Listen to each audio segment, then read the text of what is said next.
Hello and welcome to the Redmen TV. It is the build-up show for the Community Shield? Charity Shield? Yeah. Whatever, one of them. Begins with C anyway. Yeah, absolutely. As you can see, I'm Paul Mason. I'm joined by Chris Pajak and by John Machin for this one.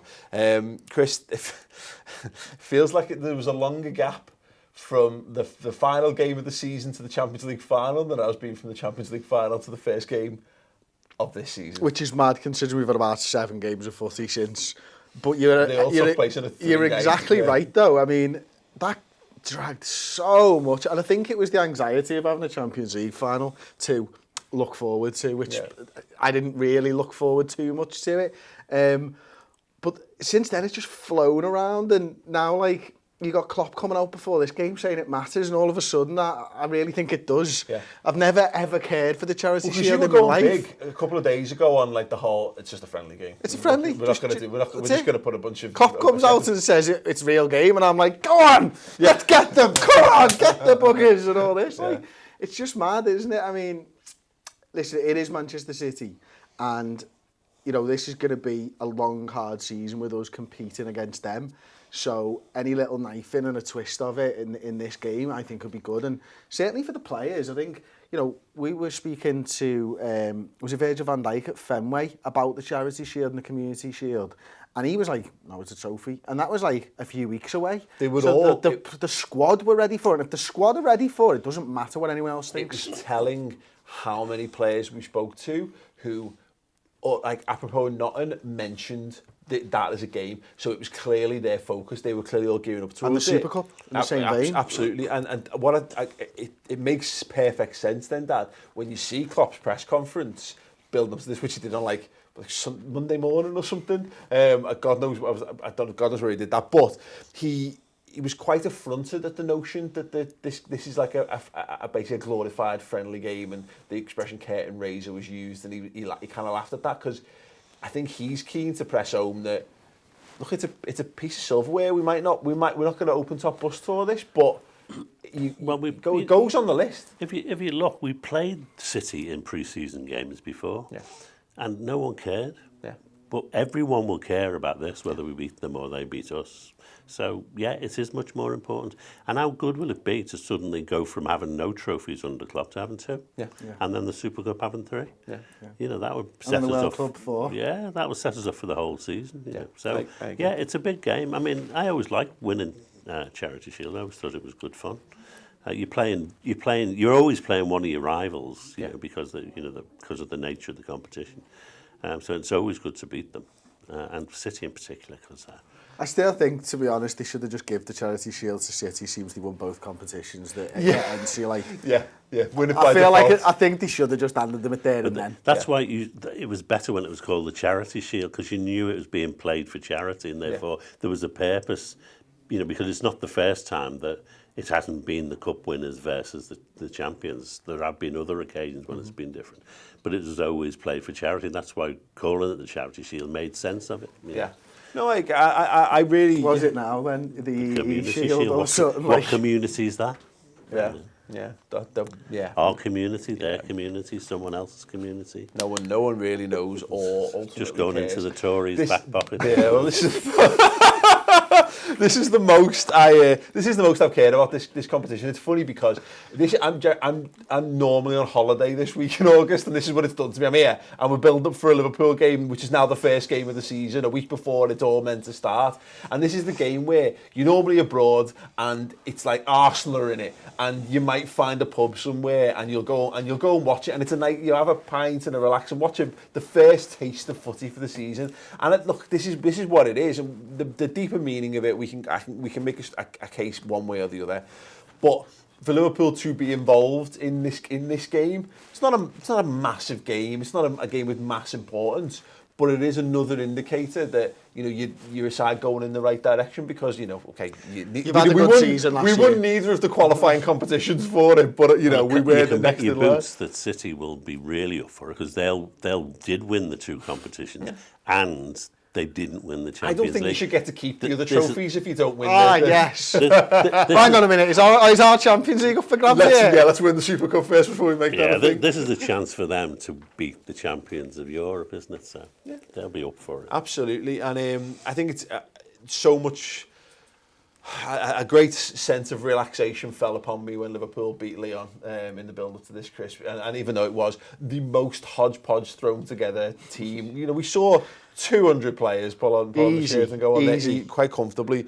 We made changes like every 15 minutes pretty much throughout the whole game. It was balmy, but there's something to be said, and we've just done our pre-season review. So if you want to go back and do like a 45-minute odd show talking about everything that happened in pre-season, the important aspects of it, etc., it's on the redmentv.com. Highly recommended. But so we covered a lot of this stuff, but there's been this real cloud of doom hanging around social media, not on the streets, not with the people you bump into, when you talk about the Reds, but certainly on social media. And I've not been down about Liverpool, but I've been dreading this game because if you'd gone into this on the back of having lost 3 and won 1 or drew 1 of your last 4 pre-season games or whatever it was, and then go in and lose the Charity Shield, it feels like the season's over, catastrophically before it started. So I'm glad we had that because I think it gave everyone, all the fans particularly, the lift that we probably needed.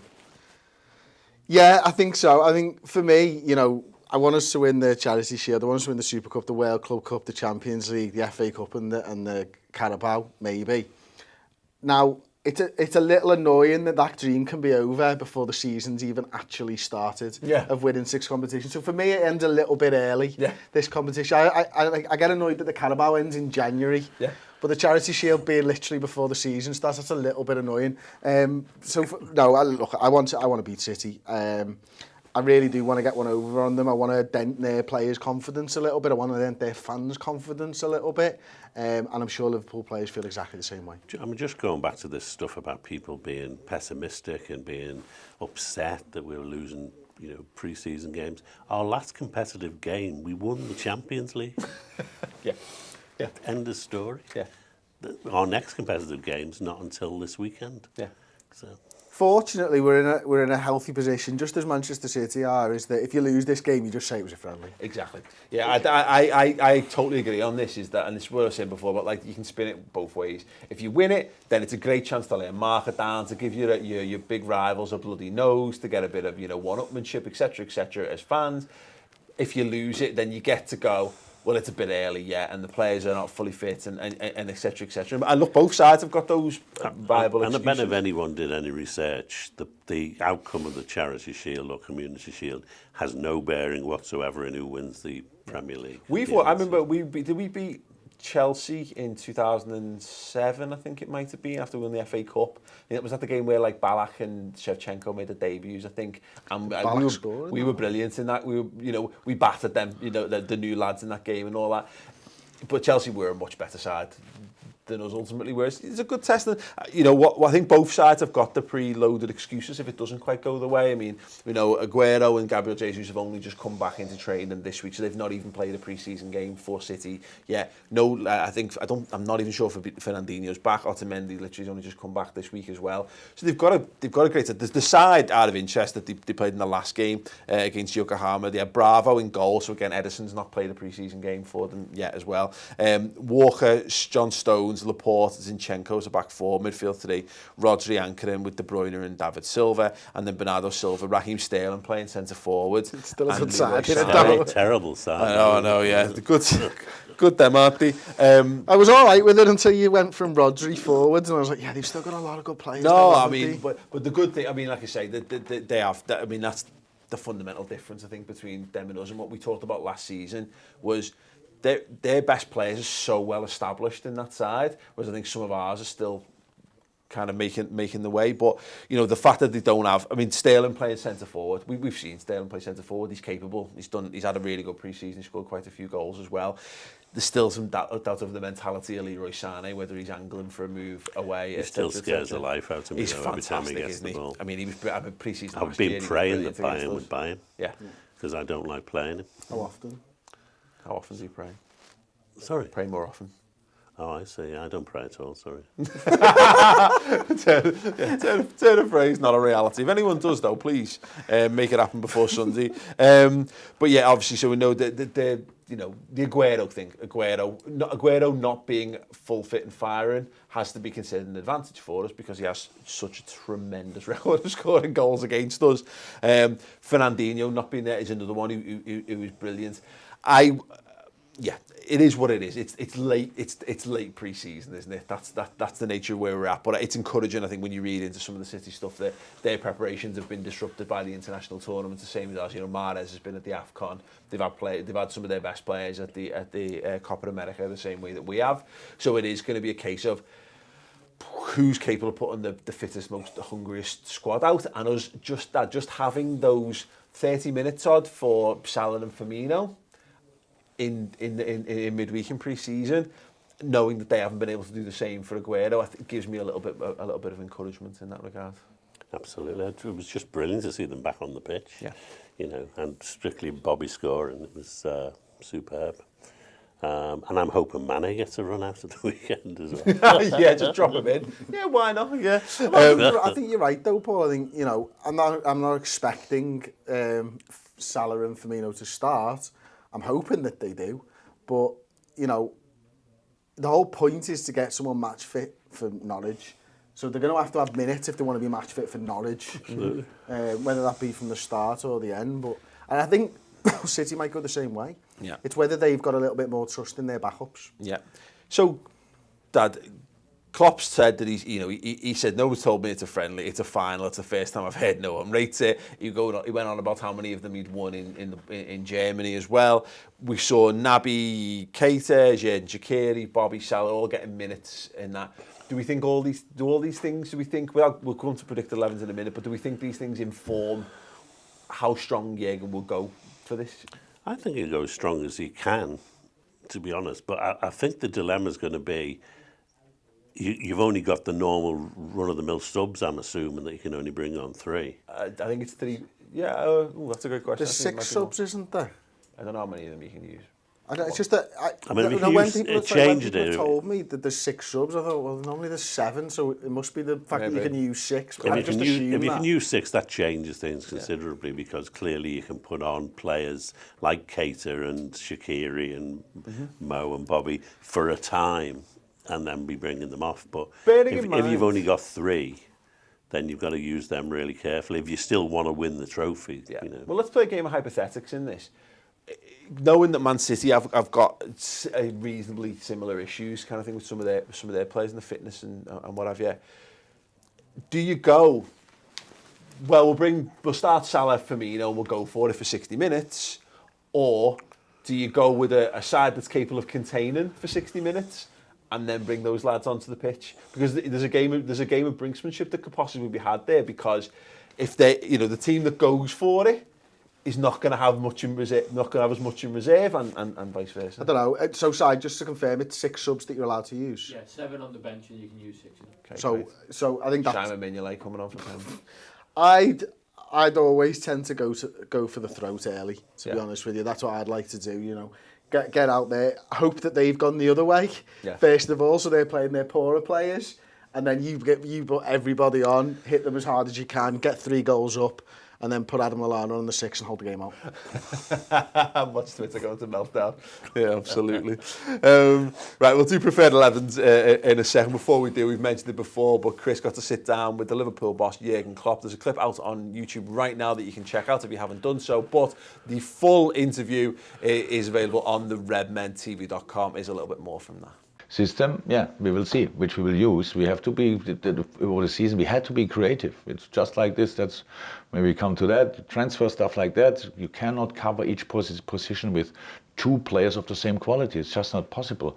So because you always create another problem in the squad, which nobody wants to hear outside. I know that, but it's still there.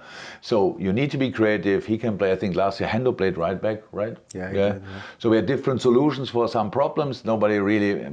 We gave Kleiny on loan. 1 week later, Trent was out. Right. Wonderful moment. Whose decision was that? Wonderful moment. Don't talk about that. So.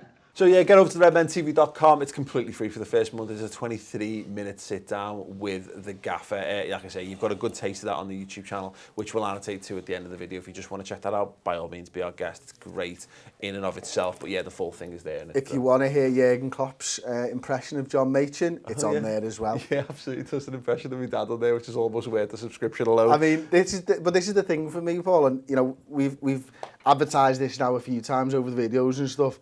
Jurgen Klopp literally watches these videos. He's the same as you and I, and he talks about it. I don't watch these videos. Okay, he's the same as yous.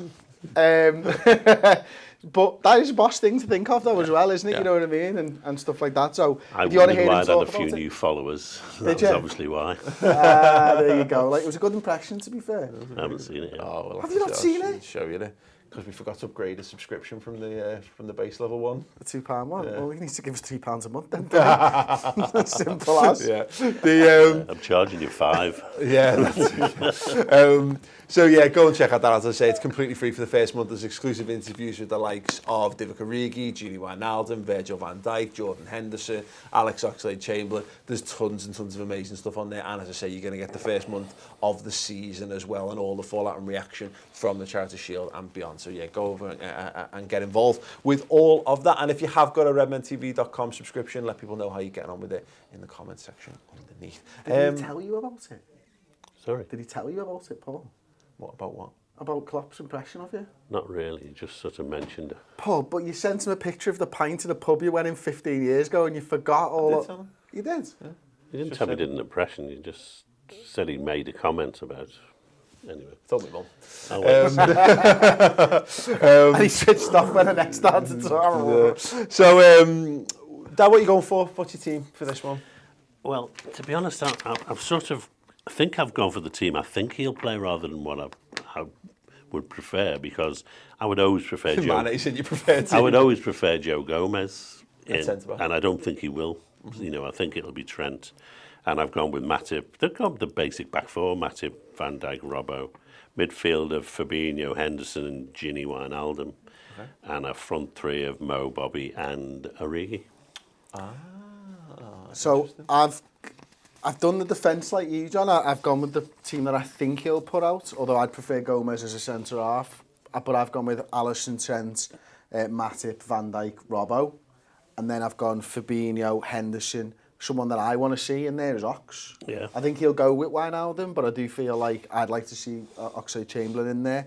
And then the front three, I think I've gone exactly the same as you. I've gone Salah, Firmino, Origi on the left-hand side. My thing on it, because I think the back five picks itself, because I actually would prefer to see Matip. I think in the wider context of things, Joe Gomez, the future, certainly, but Matip was outstanding. Matip's been outstanding. That's our first choice centre-back pairing as far as I'm concerned. So until such point... On meritocracy, I think you're absolutely... No, and I think Klopp has shown that that's the way he's going. Yeah, Yeah. absolutely. Yeah, he's been. I mean, I've been saying this for years. He's been trying to get Matip in there for ages as well. You know, that was who started with Van Dijk when we signed Van Dijk, and the only injury kind of stopped that happening. So Joel Matip absolutely deserves. I think he's been fine in pre-season as well, and it's telling that we've used Gomez more once again at right back in pre-season than we have at centre half. So be interesting to see how that plays out over the course of the season. So yeah, the back five's the back five. Fabinho picks himself. He's played the most minutes pretty much of anyone in this team in pre-season. And then I think Henderson's nailed on. And I've gone Milner in the midfield because again, but that's linked to my front three, because once again, we've not seen Origi play wide in pre-season. But we have seen 2 or 3 games of Gini doing it. So I see no point in doing that to then not. Now that I know the 6 subs, I'm wondering whether, in fact, playing the 3 main forwards that are fit and have trained is probably, it may be a mistake, because clearly who do you bring on later on? Well, this is why Divock Origi's not starting for me, because why he started. I'm beginning to wonder whether maybe Origi will be the first sub up front. That's it for me. He's will do the same as the Champions League final, Difficult and that's why he's played number 9. Bobby Firmino's not going to get 90 minutes in this game. You know, we might get an hour out of him. Mo won't either. Maybe slightly more for Salah, but Firmino's definitely going to, because he's played too much football, hasn't he, of everyone, you know, particularly going deep in the Copa America. Mo's had a little bit more time off, hasn't he, because, you know, from going on. The interesting thing is who does get 90 minutes? You know, because no one's had 90 minutes up until this point yet, have they? I think that Fabinho... Has Fabinho had 90 minutes? A couple of them have, like, they, well, the vast majority, you know what I mean, to that point. I think Fabinho's gone deep in most of the... Yeah, I don't know, other than the goalkeepers, whether anyone has actually had a full 90 yet, and I'm sure that Klopp need to do that. I'm not even sure. Have the goalies had 90 even? They've changed them a lot. Yeah, absolutely. So that's interesting in and of itself, because, you know, you could, in your scenario, you could play Firmino up top and then just move Origi to the 9. Because someone's at some point, someone's going to have to play 90 minutes of footy. 5 people are going to have to play full 90 minutes. And so then you're picking who's closest and who do you want and all that type of stuff. I would think Van Dijk would be nailed on to play the whole game. I think in terms of the pecking order of quality, Origi is the even though I'm putting Gini ahead in the starting thing, I think Origi is the 4th forward, isn't he? You know, in terms of the pecking order. So you want. For me anyway, again, is that you lessen the impact if you've got him on the pitch, because who's bringing, what goals are you bringing onto the pitch? That's always, we have this every single time we do a build-up show, is you want to spread it out over the course of 90 minutes. I'm like, get it on there now, get them dead early on in games. But it's different to normal, because you can play Firmino for 90 minutes in normal games. Yeah. You can play Salah for 90. You physically can't do that in this match. So you're going to have to sub at least 2 That's of them. why I think, you know, I'm looking at Brewster, I'm looking at Origi, I'm looking at Shaqiri's going to get minutes, and that's where you're getting your cover from, I suppose. Trent Shaqiri, not Trent, Ox. Yeah. Ox Shaqiri. I think that, I think Oxlade-Chamberlain... Brewster definitely at some point. Yeah, Oxlade-Chamberlain and Origi are nailed on for me as the addition. But depends on what your approach is for this game, because we spent all the last season converting to being a possession-based side.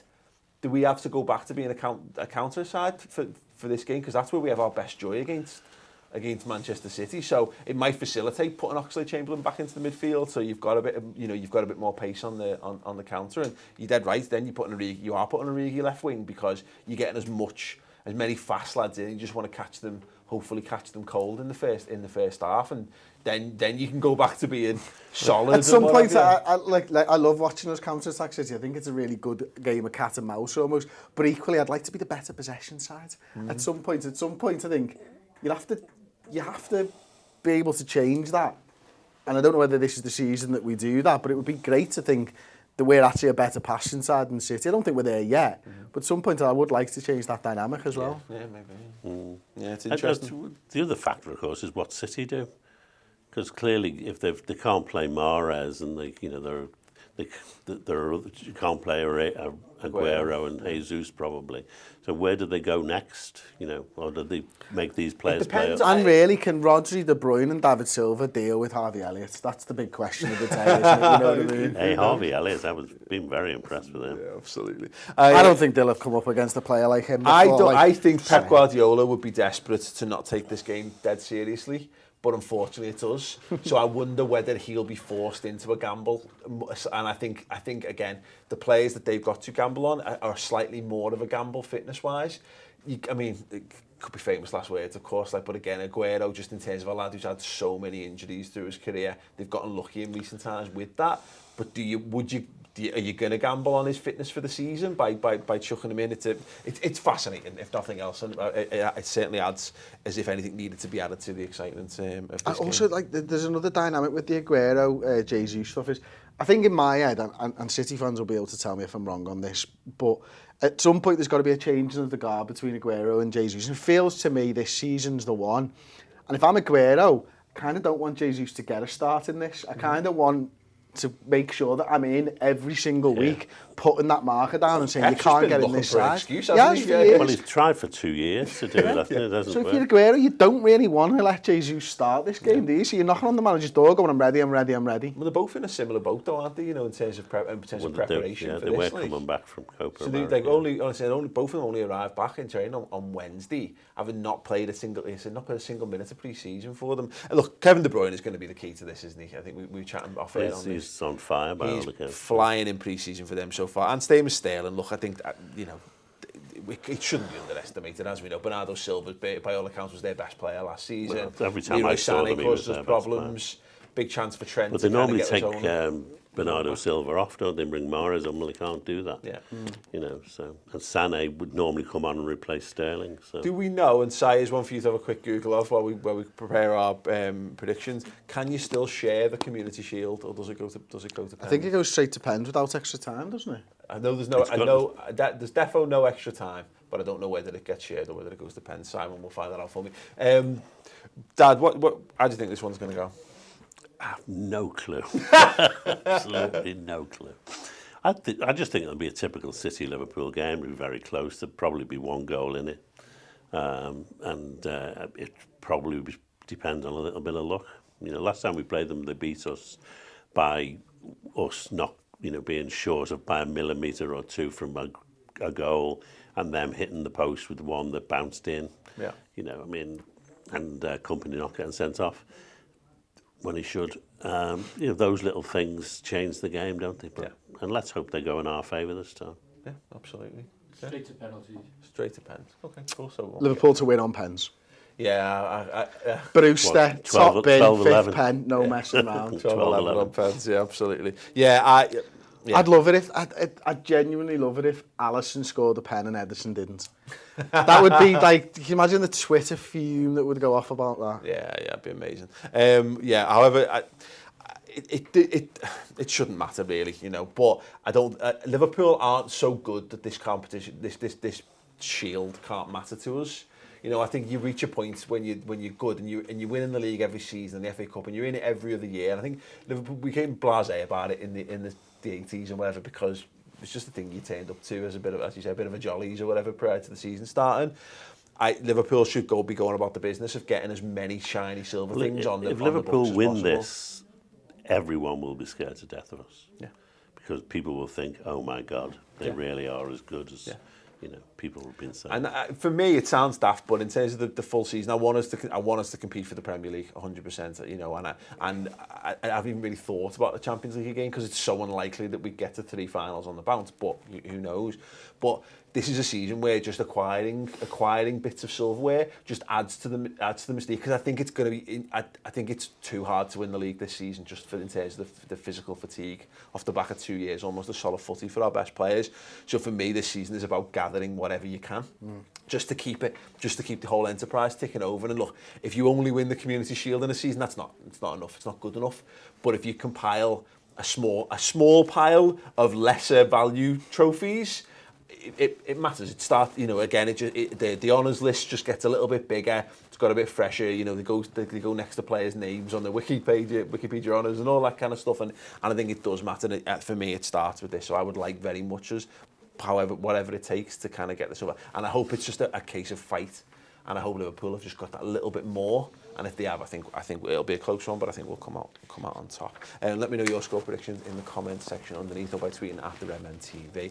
Do go and check out the Jürgen Klopp interview. I can't stress this enough. It's brilliant. We're so lucky to be able to do it. And look, it's all made possible by the people who subscribe to the website. So people say, well, why do you put the full thing out on YouTube? Because ultimately, the people who subscribe to the website fund this entire endeavour. So if you're the ones who are watching stuff on YouTube for free, you need to thank the people who do go over to the website and subscribe, because there would be no free stuff if it wasn't for the people who do subscribe. So yeah, and we don't just say give us money. Plenty of people do that. There's major news organisations that say, oh, can you just donate to us? No, fuck that. We give you loads of amazing content. We wear our arses off every single day of the year to make sure that you've got cool and interesting things to keep your mind occupied in between matches. That's video content and podcast content as well, more than you can ever possibly fill your life with. It's there for you, and a massive back catalogue of player interviews and exclusives as well. So go over to redmentv.com and sign up for this brand new season that hopefully sees Liverpool, as the reigning European champions, smash their way through all opponents in front of them. Gentlemen, thank you very much. It's been an absolute pleasure. Cannot wait to get down to Wembley. If you go and tweet us and let us know, and we'll hopefully meet up after the game or whatever. Other than that, we shall see you there. Ta-ra.